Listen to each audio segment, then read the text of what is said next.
Who's ready to win the day in sports? I know you are. Welcome to Fantasy Sports Daily, powered by FantasyGuru.com, Monday through Friday, noon to 1 p.m. Eastern. I'm Justin Fensterman, and let's break everything down from a fantasy sports perspective.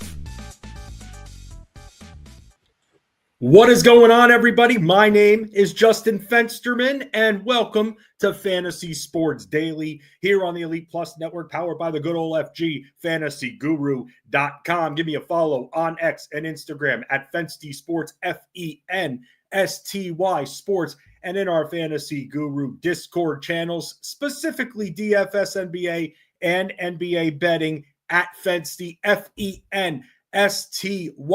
Big show coming up, split between basketball and football for all y'all. Rich Mileto not going to be joining me today. It will be Chris Rose from FantasyGuru.com. Going to talk some GPP strategy when it comes to DFS NFL lineup building. We'll talk all about that. I'm going to get you ready for tonight's DFS NBA slate. But I got to start talking about it, and I got to vent. This is my first chance to vent about this, because if you are subscribed to FantasyGuru.com, then you know that last night was a little bit of a frustrating night from the betting standpoint. The DFS standpoint, it was better, but from the NBA betting standpoint, it was frustrating because I thought we had a very key matchup. If you talk to some of our analysts for DFS NBA, we've been going a lot of double center because we've been taking advantage, especially for core fours, at value at center. And it had been working out so well that I thought, hell, Neemias Queta against the Brooklyn Nets, their defense sucks. Well, guess what? The physical contact from Queta sucked as well, because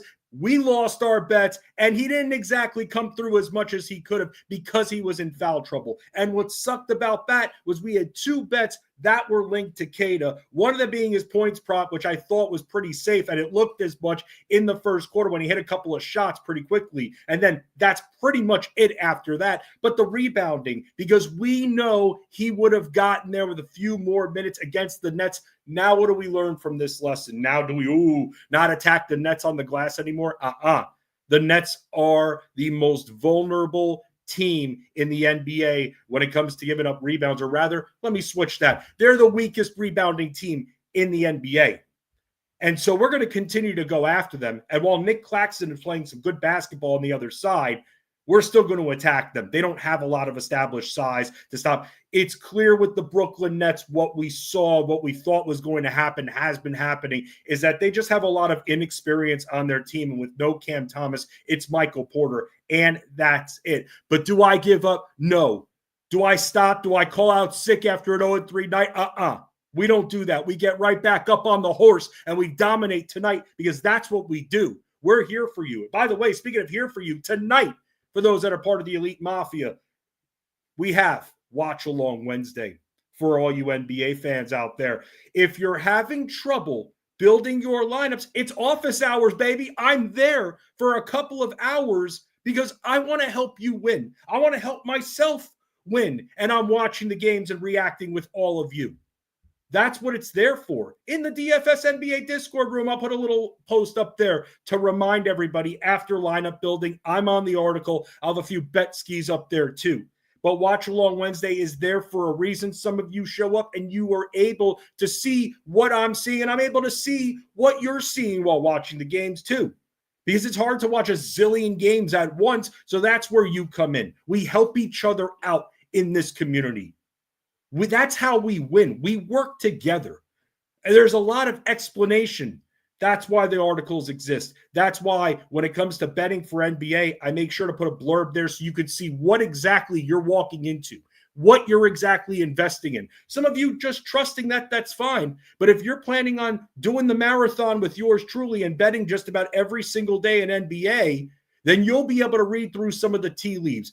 Sometimes, I'll take those guard rebounds that I see low, like De'Aaron Fox, and think he should be able to get it done in a heavy pace-up spot with no Wemby Castle on the floor. He grabbed one rebound. He failed us. That's a lesson I've learned moving forward until he proves us differently.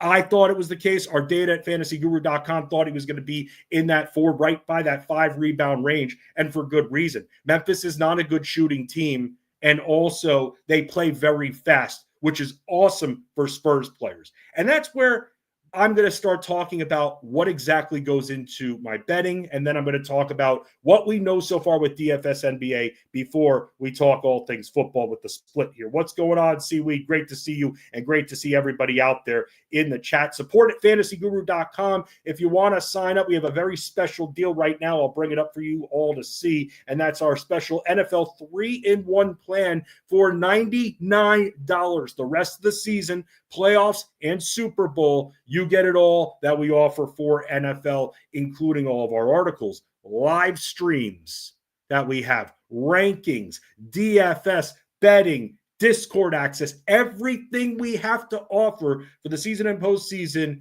all in one, $99 if you're not part of fantasyguru.com. You want to become part of the action, support at fantasyguru.com. Make sure you upgrade right there. It's an excellent deal, and we have a ton of football content. And when it comes to football at fantasyguru.com, never sleeps right there, never rests. So let's talk a little betting strategy first before I talk about some of the DFS plays, because here's what I look for. And for those that don't read the explanations when it comes to betting, going to start talking about it a little bit more on this stream, because there's data that gives us those direct correlations. Sometimes it doesn't work out. And by the way, Greg Martinez, Claxton is banned on my bets right there. Hey, here's the interesting thing. You ready for this? I nearly put out the Nick Claxton over 7.5 rebound prop, because he's been rebounding a little bit more. I know it's up and down, but in good situations like last night against a smaller Boston team, it was looking really good and he made it through. But yes, kind of like what I guess Greg is referring to here, because his lines are pretty spot on. That's why we alt line parlay when it comes to that. If I'm unsure about the line, I'm going to alt line parlay, get us the bigger return right there. I mix in single player props with alt line parlays. Occasionally I go to the spreads, but the spreads and the over-unders are definitely spot on.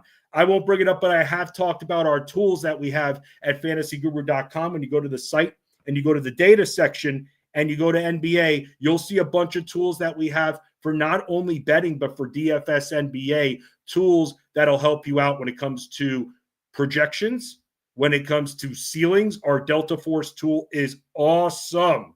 And so because it's so awesome, that's why you have to use it to see, because it updates automatically every few minutes which players have the higher ceiling. Rob Brink does a great job with the Delta Force tool. I check out all these tools to make sure my research is in line with them. And if I see anything wild, then I make sure I go to tech. We're still, by the way, trying to figure out when it comes to our ownership page, how to get that to update automatically every few minutes. Still a work in progress, but that's a goal for the rest of the season. Going to try to get that done for everyone with our tech department right there. So what we're looking at when it comes to betting, my favorite props to bet are rebound props. And the reason why I love rebound props so much is that you can grab multiple boards in a single possession. Offensive rebounds. That's why I loved, and I'll miss the hell out of Walker Kessler, because he was such a prime offensive rebounder that when I wanted to alt line parlay and include his boards at, let's just say 8 or 9, as you see, what I do is I take a big time rebounder and I'll put them down to 8 or 9. Now, last night I did it with Kada and I tried to take advantage of the matchup. He would have gotten there with a couple of more minutes. Foul trouble is going to get us sometimes. It happens.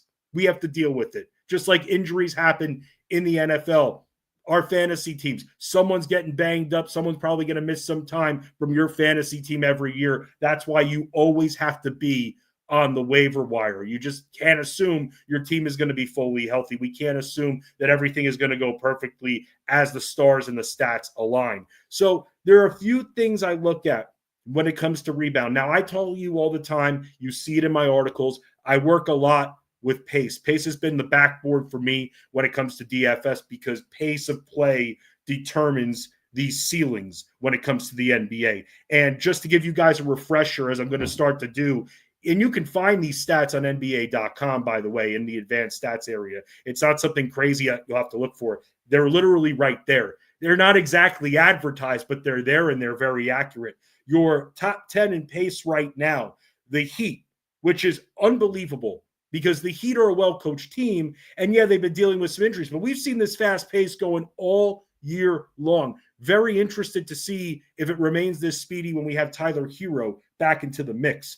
Meanwhile, Portland, a team that plays decent defense, but it's starting to dwindle away a little bit, but they play fast as hell. That's why, and I know a few of you are asking me in Discord about for tonight's split slate, do we go with the 7-gamer on DraftKings or do we go with the 9er on FanDuel? And the thing is, most of the time, and even tonight, I'd still say go DraftKings because to me personally, that 6 to 9 game area, and really that 6 to 8 area, I feel like is my bread and butter. I feel like it's my sweet spot, perfect amount of teams. But there are some slates like last night where if you have Bulls Blazers, let's just say a very high octane game as the Bulls are starting to move a little bit quicker to the point, by the way, where they're number 3 in pace. You've got the number 2 and number 3 team facing off. Both defenses have gone down. Drew Holiday not looking like he's going to play, but waiting a final confirmation.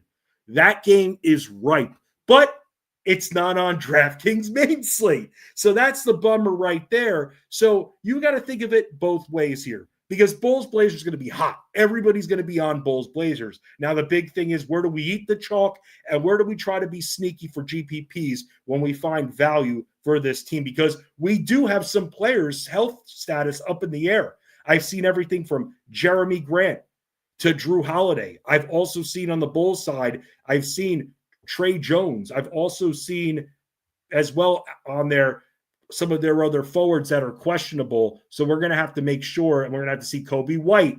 That's going to play into the factor here now with the Bulls, now that he's getting healthy and he's healthier.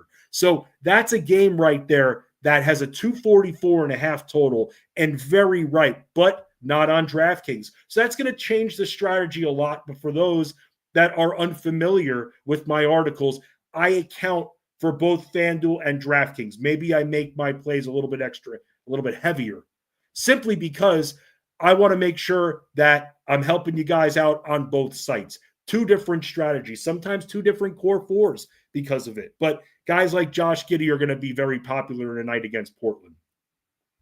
Portland was playing good defense, and then something's happened lately. Really don't know what it is.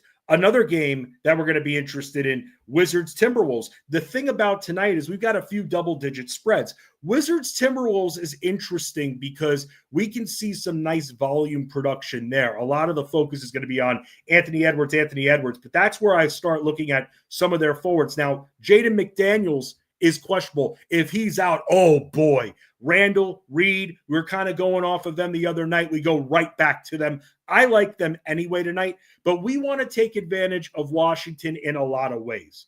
And that's number 1, they're horrible defenders. Number 2, they play at the 4th fastest pace in the NBA. And you can think of it in a few ways. You can think of it that the Timberwolves should be able to take care of them, and most of those starters will get the 4th quarter off. That's a great way to think about it. It is. Anthony Edwards at this point is the player of focus here. Is it worth spending for him in this matchup if he's not going to get his full minutes versus some of their cheaper options that are more volume producers? And that's where we could go after guys, I feel like Naz Reid tonight. I feel like he's in a good spot. I feel like Julius Randle's in a good spot. I want to say that Rudy Gobert is in a good spot, but it's interesting. Some nights you just see that volume production. Other nights you don't. I think Randle and I think Reid are both safer options. And by the way, something else to bring back the betting for a second, that the thing that you'll learn about me is that I'll go back to the well. I don't get scared off a player that I know can grab 7 rebounds, for instance. Randle just missed it the other night, and we're going to see what the line ends up being here. But for him to get to 7 rebounds, that should be easy tonight because with the Wizards, they're very easy to pick apart. So I'm not just going to fade Minnesota because of that, and I'm not just going to go after their backup options too, because thinking with a more GPP mindset, people will see the 16.5-point spread and want to fade it completely. I'm not going to do that.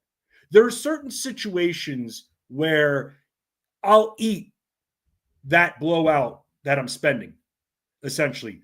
I will essentially still jump right in And if I see the volume production potential, then I'm still going to go in on a big player in a double-digit spread, praying that I get a little bit of an ownership drop-off. And that's why deciding on starting guys like Shai Gilgeous-Alexander, for instance, on a night-in, night-out basis, that becomes a little bit more of a decision once Jalen Williams is back into the mix.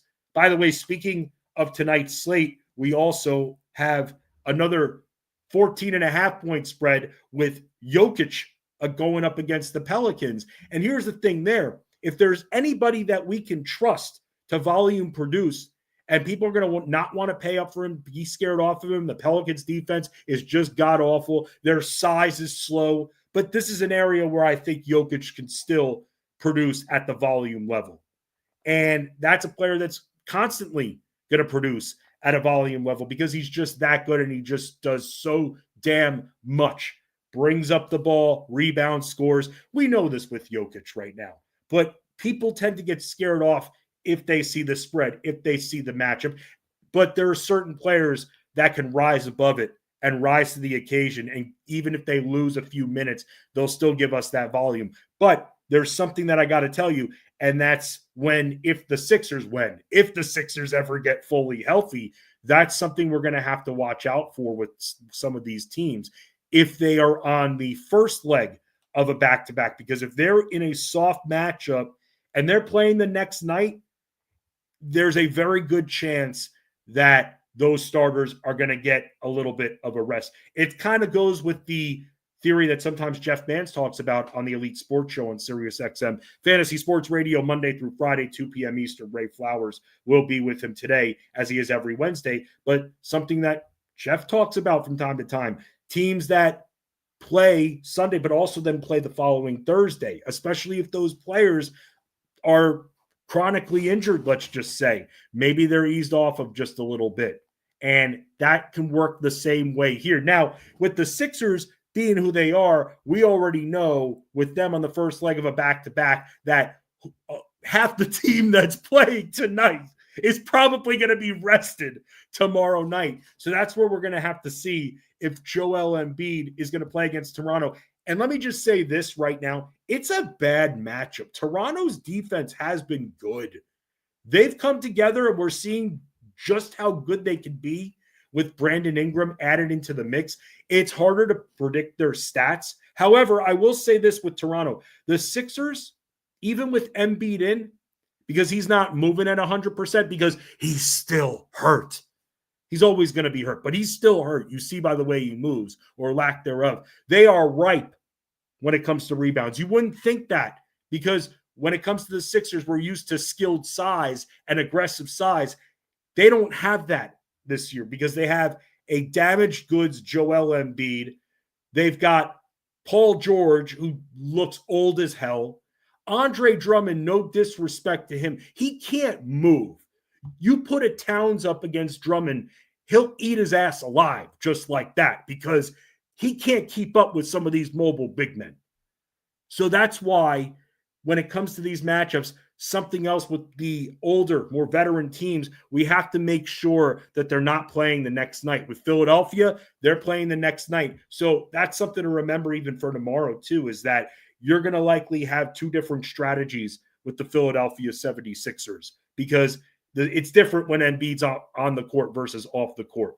And they've got a lot of guys that are banged up. So that's where, do we play Maxey? Do we not play Maxey? And Maxey is hella expensive.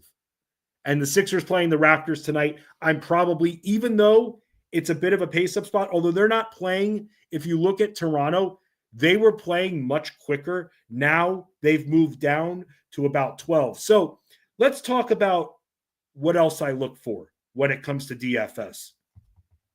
So the Raptors, they've been playing at a more up-tempo pace, but they are good defensively.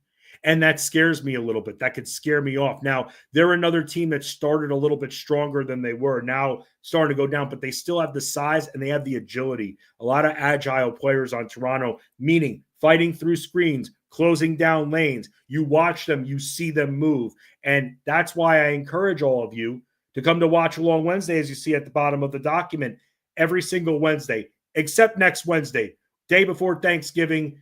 Watch Along Wednesdays off. But most Wednesdays, Watch Along Wednesday exists because of reasons like this. So we can watch these players in motion, watch them fight through screens, watch their backup, make sure that the lane is covered. And that's where Toronto is very good. So we don't want to get too fooled.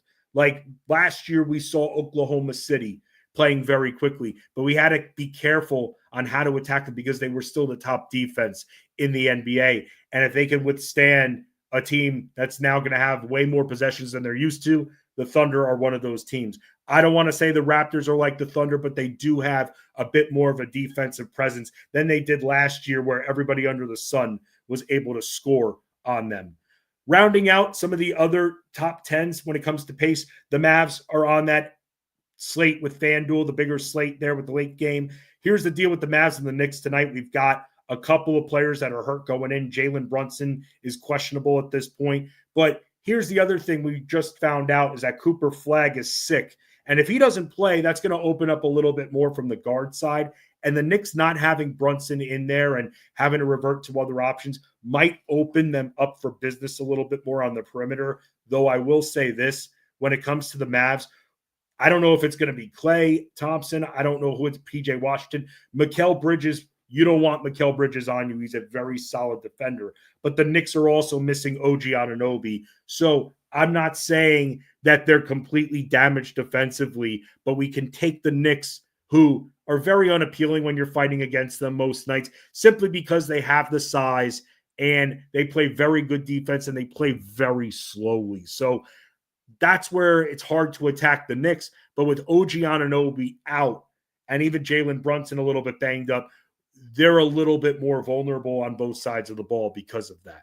So that's something that we're going to be watching out for tonight. We know with Dallas, no Anthony Davis, but they will have Lively and Gafford in there. So there will be a little bit of post presence. But we've seen Mitchell Robinson's rebound prop remain at 7.5, and that's a way we can maybe alt-line parlay and still take advantage of Robinson. Take advantage of this mega pace-up spot because Dallas is top 5 in pace. Sacramento, number 6, their defense stinks. They're another team, though, that might just give up because they play the next night. Now, you can almost say with Sacramento that they should give up most nights because it's really hard for them to stop teams. They don't move succinctly or anything like that. You watch them, holes all over the defense. Domantas Sabonis has been a little bit banged up too. And they need a foil for him. They need someone that's just a physical, blue-collared style power forward to be able to help him out a little bit and relieve him from the post. He's doing way too much. He's on the arc. He's setting up. He's trying to produce off screens. He's then trying to set the screen, an entry screen. You got to line this guy up and let him be a big man in the post sometimes. And it's too much. That's really what it is with Domantas Sabonis. But Keegan Murray will be coming back, and instead they'll be getting, another perimeter player to bring back in. But they need a guy that's going to come in. I hate to say it. They need a Yabusele type from last year. They need a Neemias Queta type. I know that they think they're getting it with backups, but they're not. That's why they're so vulnerable all over the place. And they play so fast. The defense is poor. We are going to pick on them every single night that they are on the slate. And even in a double-digit spread, let's just say, we can still pick on them because we can take out value plays because we know really when you look down their list of defenders, there's really one guy, and that's it. Now, the Thunder tonight, Thunder should be able to make easy work of them. So now the big question is, do we trust SGA in a volume-producing night, or do we maybe go another direction and we go a little bit of a cheaper route going with a Chet Holmgren or an Isaiah Hartenstein, let's just say? So that's something that we got to think about too, because is it worth spending up because we know Shai Gilgeous-Alexander is great? Or do we take advantage of the next guy down who's probably at better value? Holmgren and Hartenstein have been staying at fair value. AJ Mitchell's been the hardest one because at one point you had Caruso in and out, Lou Dort in and out. You have Aaron Wiggins who's still out, but that opens things up for a little bit longer until Jalen Williams is ready. But AJ Mitchell got priced up too much. And to me, kind of like Jenkins in Detroit going into last night, and I was wrong about that because he and Cade Cunningham were both able to produce when I thought Cade Cunningham being back, Jenkins' value not worth paying $6K plus for him. But we live and we learn. So that's why tonight, when it comes to Kings Thunder, I am going to somehow attack this game. But am I going to go all the way with Shai Gilgeous-Alexander? Probably not. Am I going to look at anyone from Sacramento? Hell no. Pace down spot, facing the best defense. They stink. There's really no consistency there. It's just, again, that's the problem, because there are nights where you could think that the team that is the double-digit dog can stay in the game long enough, and then the other team, the favorite, runs away with it with like 8 minutes left in the fourth quarter. At least you get a little bit more of that time. This should be more of a boat race, though, and that's where we got to be careful. But again, everybody's going to be off this team. Everybody's going to be off Holmgren. Everybody's going to be off SGA. Everybody's going to be off of Isaiah Hartenstein. That's where with Holmgren and Hartenstein, we could get that volume production right there. And that's why for me, whereas last year I see a spread like that, I said, no, thank you, next game. I want to attack the Sacramento Kings team. When I watch them, it makes me sad, and it makes me feel like the youth of the world should never look at the Sacramento Kings when trying to figure out how to play basketball. It's selfish basketball. They have no rhythm. You have a bunch of me guys that are all about themselves. Malik Monk, Zach LaVine, DeMar DeRozan, all of these guys, I feel bad for Sabonis because of that. Feel awful for him, but we're still going to attack it. I just don't know if we can go all the way there. So that's kind of what I'm looking at. And to end kind of, and I know I've gone a little full circle, sprinkling in some DFS and some NBA betting. When it comes to those teams that allow the most rebounds, this is where I look not only for rebounds to opponents per game, but also how the team rebounds. I want to see if there's a further correlation. I want to go after a team that not only gives up a lot of rebounds and they play at a high octane pace, but they also just don't rebound in general. So I like the double whammy there, and it's easy to find and track those stats. And rebounding chances really give credit to those that are in the vicinity, because I want to go after players that are right there under the boards crashing, not ones that necessarily stay on the outside, but ones, even those guards that we're seeing, like Donovan Mitchell for a little bit, we saw him averaging 12, 13 rebounding chances per game. But then we had to bring down the sample size a little bit, and we started to see him go down and down and down with it. We were able to cash the low line the other night. But at the end of the day, that's why when it comes to sample size, when you're looking at NBA advanced statistics for rebounding chances, which tell a lot about how involved the player is crashing the boards, we also should compare the full season to the last 4 or 5 games, especially if the team hasn't had any major injuries. If they had, that's a whole other story, because if your big rebounder is out, if let's say both Okonkwo and Porzingis were out, that opens up a lot of rebounds for everybody.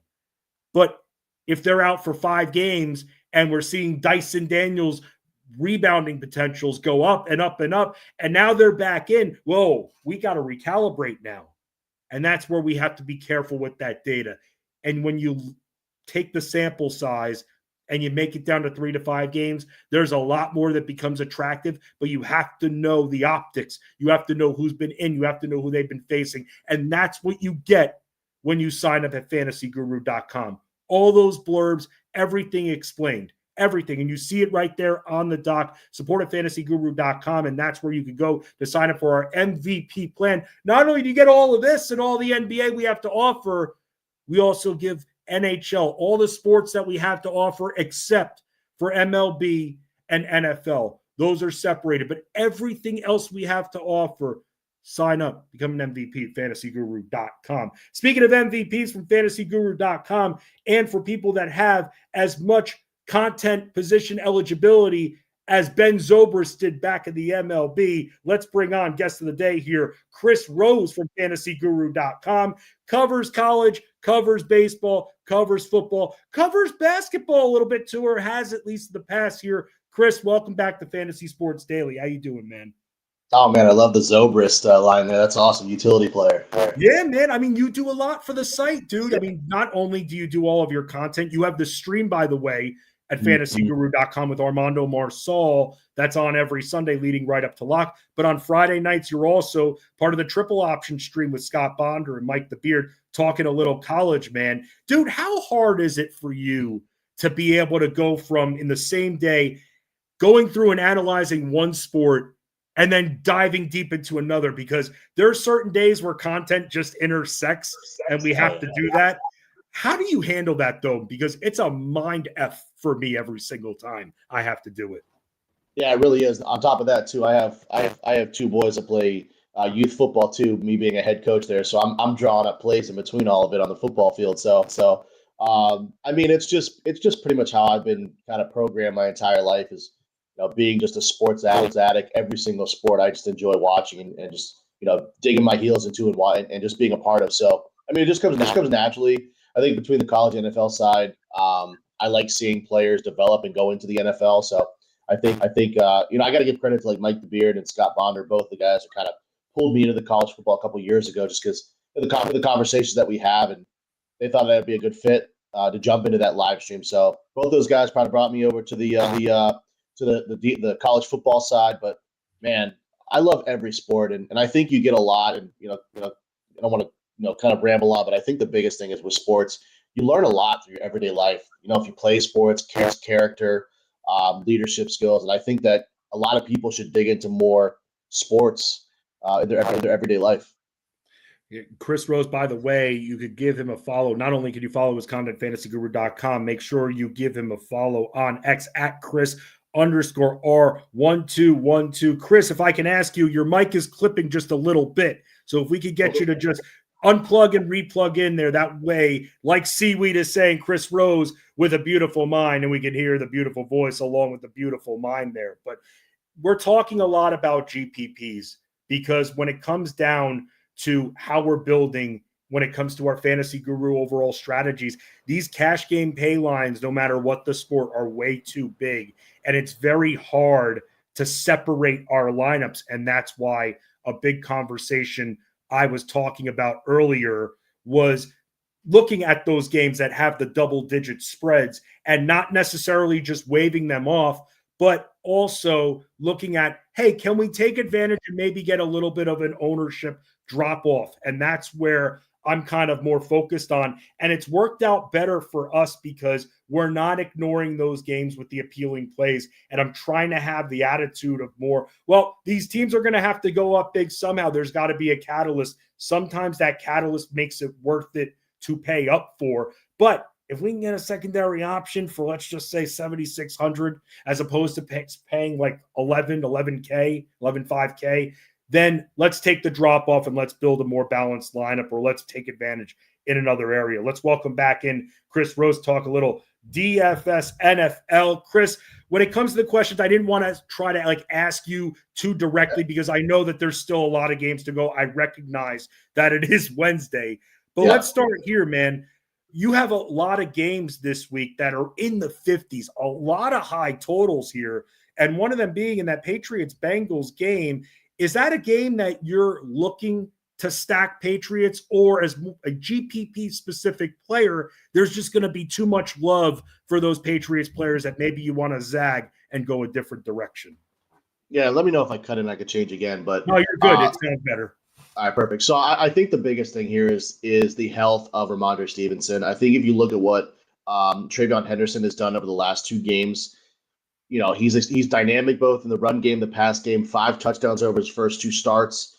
Finally given an opportunity. I think if Rhamondre Stevenson is out, he just got cleared at practice in a limited aspect due to that hamstring. But if Stevenson is out again, I don't know how you don't core play Henderson in one of the best matchups on the slate at any position. I mean, looking at these Patriots options here again, I mean, Henderson has looked good, but the big question is, man, is the beast going to be unleashed there? Because just when we thought it was going to happen with a healthy Stevenson, all of a sudden, it's still Stevenson being a factor there. So I hear what you're saying, and Henderson has looked good. And this is kind of, I guess, from to bring in the seasonal crowd for a second. We were drafting this guy, Chris, in the 6th round. We're expecting the production that we're seeing now with Stevenson out from him. We've been expecting this from him all along, and this matchup is just so ripe, man. And while everybody's going to be focused on Drake May, Diggs, trying to figure out whether or not to go after a Hunter Henry in a amazing matchup, will he get the target volume? We at least can trust, if let's say Stevenson's not 100%, which he probably isn't, that Henderson should be able to beat this matchup. Yeah, big time. Big time. If you look at what Cincinnati's done over the last 9 games defensively, 23rd in the league, giving up almost 1 rushing yards per game, 32nd in the league, giving up almost 150 rushing yards per game. So everything sets up beautifully for Henderson. Plus the price tag, man, at $6,700 on DK, you got to lock him in there. What about Hunter Henry, though? Because I feel like he's going to be very popular, and I got to draw your attention, too, to whether or not, while you have a Hunter Henry with a good matchup at a cheaper price point there, you're also staring at the top of the charts here, someone who is pretty much automatic in Trey McBride going up against Jacksonville. So in this particular instance, would you say that if you're thinking from a GPP standpoint, a lot of people are going to try to take the cheap way out with Henry? Maybe McBride has a little bit less love because of something like that, or is it just because he's too automatic? Trey McBride is always going to get a lot of love in roster. Yeah, I think when you have a quarterback that leans on the tight end so much, you saw how many targets he had last week. 11 in week 11, and then you had 13 the week before. It's hard to ignore the amount of target share that McBride has been seeing. Now, I'll tell you, if Marvin Harrison is back from that appendectomy, I will tell you that I think that McBride, especially with the emergence of Michael Wilson, who had 18 targets last week, 15 catches, I do think that he'll be not limited in an aspect of that, but I do think the targets will probably go to a more modest 8, 10, probably tops, because there is a couple more mouths to feed. Now the run game has been awful, so I understand they're more apt to go through the pass than the run game. But I think at 6,800, it's tough to get there, especially with 6,300 last week. So yeah, I think for me, my roster builds at this time are probably in the 3,200 on DK, 3,200, that 3,900 where Hunter Henry kind of sits at. So you mentioned, by the way, Harrison with, appendicitis. Dude, I don't know if you've ever had an appendectomy or appendicitis before. I haven't, but I have a bunch of friends who did. Bro, it takes non-athletes like a month just to be able to walk without pain again. Yeah. I don't know. I mean, we're on a ride with this guy. Marvin Harrison was ruled out. We've already know that. Yeah. That actually just came out in the last hour. It's fresh. But we had to expect that anyway, man. It's like, it's almost a joke that it's even a question, because if you have an appendectomy, you might as well be on the IR if you're an athlete. I don't know how you come back from that in 3.5 weeks. But now that we know no Harrison here, I mean, the ownership on Wilson, is that just an area where we eat the chalk? Yeah, I do think so. I do think this is a spot where you have to eat the chalk. I don't know what my phone's doing here. You hear that? Yeah, it's okay. Hey, look, it's like a secondary guest. We're good. That was weird. Halloween's over, Chris. There aren't supposed to be any more ghosts, only the ones Sam Darnold sees. Oh, no, I can't hear you now, Chris. So, yeah, no Chris Rose right now. We can see him, we can't hear him. But, can you hear me now? Yep, now I can hear you. So I use this thing. Yes. And it picked up someone else's phone call. It's like the old walkie-talkies from when we were kids and stuff like that. Oh, you remember that? It picked up like random signals from people and everything. Some woman was talking. That was I've never had that before. But yeah, going back to Michael Wilson, I do think it's a chalk at 4,800 that we got to eat. Go back to like Juwan Jennings over the last couple of weeks with Ricky Pierce all out. Yeah, I do think that Michael Wilson is the chalk to eat. Yes. By the way, when you lifted that item, what you showed me, I thought you had a CD player for a second. And I was like, it looks like man, one of those old CD players. I was like, yours still works? Damn, I'm jealous of you. Got to give them up. Of course, I started having technical difficulties today. I never have them. Oh, dude, you should have seen me last week, man. I couldn't even tweet out the episode after. It was like the most embarrassing thing. It's like you think, okay, there are career moments, and then there are moments that are just, not ideal. There are good days and bad days. Yeah. Last week was a bad day for me. All right, I don't feel bad now. No, you're good. See, we're in good company here. Let's talk a little bit about Ja'Marr Chase being out for this game here against the Patriots. Are you going to go after somebody else on this team now, even someone that maybe could get a little bit more love in the passing attack, like a Chase Brown? When I tuned in, by the way, to you and Armando last week, noon to 1 p.m. Eastern, you were mentioning Chase Brown as an option. Yeah, so I think that, with Chase having a 33% target share, I do think it kind of filters down across a couple guys. I don't think T. Higgins going to get a majority of it. He's at 17.7% this year as far as target share. I do think the one guy, a value option at 4,100, who is really intriguing to me this week is Andre Yoshivas. Yes. He's been getting targets, I think 11 targets over his last 2 games. I think they lean on him more in the middle of the field in that short to intermediate passing, and he has scored touchdowns. So I think if you're going to look at someone off the radar other than Chase Brown or T. Higgins, Yoshivas is the guy that is going to probably get, I would say, 2/3 of the target share. Yes. Also, by the way, someone that has been in waiver articles too, for those that Yes. need a filler for 1 week. So that fits right there with our content at fantasyguru.com. What about the Eagles going into Dallas? Do you think about when you have divisional opponents facing off, even if, let's say, the defense isn't great, like with Dallas, for instance, does that fact that they are in the same division, the Eagles and the Cowboys, scare you a little bit? Or are you not as concerned with divisional opponents facing off? No, I'm not really concerned. This game it's not one that I really love. I don't trust the passing game at all.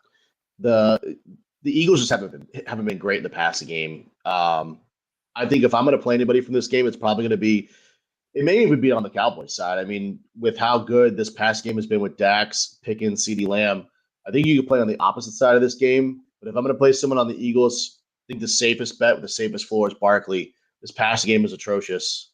Even though they have one of the better matchups over the last 9 games, Dallas ranks 32nd in the league, giving up 2 passing touchdowns, nearly 175 receiving yards to receivers. So I know it sets up well, but I do think it's a trap in the passing game. Hanging out with Chris Rose from fantasyguru.com. Again, you can hang out with him all over the site doing multiple sports of content, including being on the Triple Option live stream, 9 p.m. Eastern on Fridays with Scott Bonder and Mike the Beard, and also with Armando Marsal getting you ready for the DFS NFL main slate, noon to around 1 p.m. Eastern. The guys, give or take a few minutes, because I'm sure they got to make sure their lineups are set to, in case there's anything late breaking there. Chris, let me ask you about some of the other games that maybe you could see yourself not wanting part of. You weren't very crazy about Philadelphia, Dallas. Are there any other games that you're just not that into for DFS in the main slate?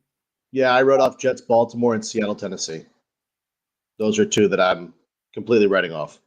So let me ask you this, though. The run game for Seattle, how often have you tried to figure that out and trust that for DFS? Is it just too finicky at this point with Charbonnet and Walker? Yeah, I don't know what week it was. It was early in the year where it looked like Kenneth Walker was going to have a massive game, and they ended up playing Charbonnet, especially runs inside the 5-yard line. I mean, they're pretty much at a 55-45 split. I think Walker had 16 carries to Charbonnet's 11. I think Charbonnet's a little bit more involved in the passing game. So for me, games like that or teams like that where it's a 55-45 or even like a 60-40 split, I stay away from. Like, there's no reason for me, and I mention this all the time with Armando, we want to chase the volume, not essentially like the player. So those are the games that I pretty much just walk away from and stay far away from. No, that's good to know, because, and we are seeing more and more these days, Yep. multiple running backs utilized, and there's a strategy regarding maybe trying to get a nice little backdoor cheap value with the other running back there.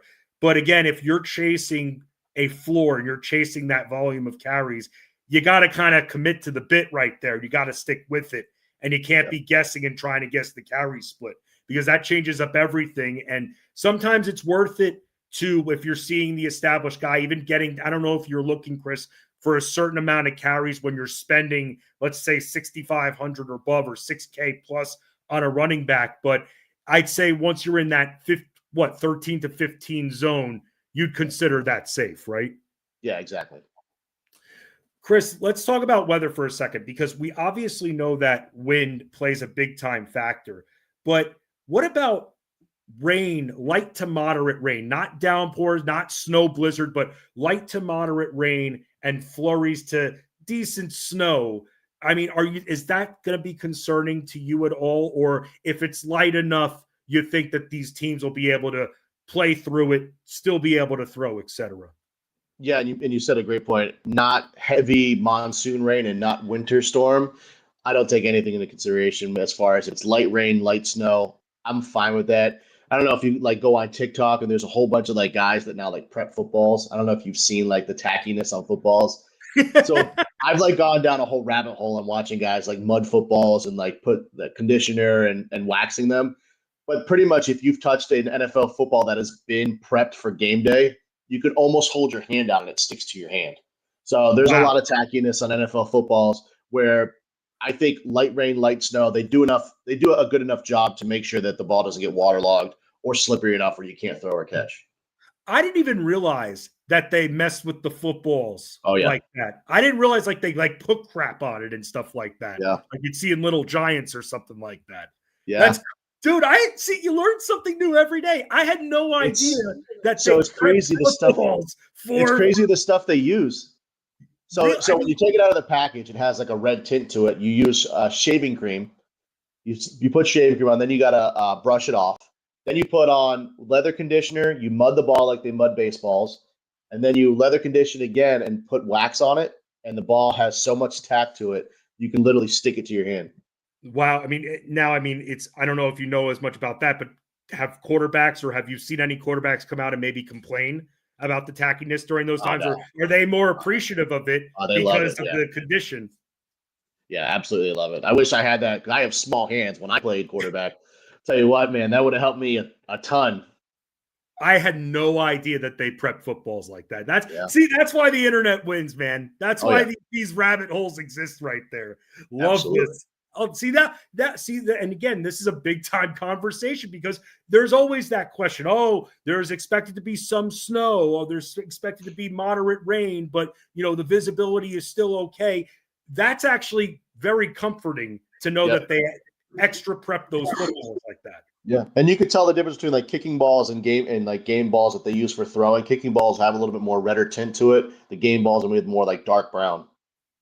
Wow, I didn't even realize that, Chris. Yeah. You just blew my mind with that. I didn't shaving cream at all. Wax. Yeah. Chris, with Drake London hurt, and now Michael Penix also hurt.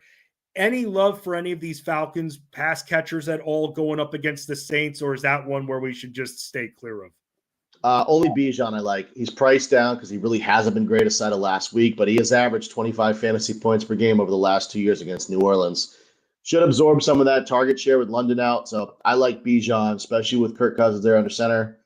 I think he has a monster game. What about defense? Do you find yourself, is it slate dependent whether or not you'll spend up on a defense, or to kind of put more of that budget into position players than you'd rather maybe go with one of the cheaper options? How exactly do you handle defense on a week in, week out? I'll tell you, it's very rare that I pay it for defense. And Armando and I joke about it on our stream together is, where did we stop? Who stopped at the cheapest defense first? And we typically stop between like that $2,500 on DK, the $2,500 to $2,800 price range before we have a defense that we trust enough to not at least get us 4 or 5 points. Interesting. So you're always going cheap right there. Always. That's a fun game. We could go with the value defense. Always. That's like, hey, we go through it in seasonal too all the time, because unless you're spending the extra $1 or $2 in your auction, or you're overdrafting by a couple of rounds, which is ridiculous, that top defense, then you're playing the streaming game every week anyway. So that's where they kind of collide. Speaking of sites, what site do you like playing on better for DFS in general? I get asked about this all the time, especially for basketball. I'm a very interface kind of guy, and that goes with the research. DraftKings layout has always been a little bit better for me personally. And I know it's kind of weak, and that's a little bit adding to like what we do with the content side, the quick research, the stats being formulated like they are. I just feel like with DraftKings, I've always gotten it better. I've always done better on DraftKings. So I tend to go there. And now with the split slates, with FanDuel including everyone, DraftKings cutting off the night games, I like being in that 6 to 8 game range anyway. What about you for football and other sports? Yeah, so for like college football, NFL, I think that DK has a better list of tournaments because I'm a 99% tournament player. I'm 100%. I don't really play cash games. The only time I play FanDuel is just because my history with FanDuel going to the 2018 FanDuel MLB GPP MLB final, the 2022 MLB final. I only play baseball on FanDuel. Every other sport, I'm on DK. You're right. The interface is so much better. I think the tournament options are so much better. And it just seems like roster construction, I like that it's a little bit more difficult because you have to find a certain edge, especially if you hand build your lineups. But that's why I kind of like the DraftKings side for every other sport other than baseball. Yeah, I mean, I think like you just said, everything you just said with how it goes there, and especially with basketball, you have a little bit of wiggle room on DraftKings too. And I just like those when it comes to the medium slates. That's just my bread and butter right there. Those when you got like the 6, 7, 8 games on there. I like that the best. I feel like it's not too much. We don't have to reinvent the wheel 1,000 times. And that's just wherever you want to play, wherever you best fit, as long as you're playing and hanging with us at fantasyguru.com, where you can find Chris Rose. You can also find Chris Rose on X at Chris_R1212. And Chris, let me ask you, what do you have coming up at fantasyguru.com? Yeah, so we have the college football live stream at 9 p.m. this week. My GPP article will come out Saturday. The DK night slate for college football will come out as well. Really good slate. If anyone wants to play it, tell you what, the night slate is awesome with really good teams on it. Then, of course, 12 p.m. on Sunday morning, Sunday afternoon, Armando and I will be doing the live stream.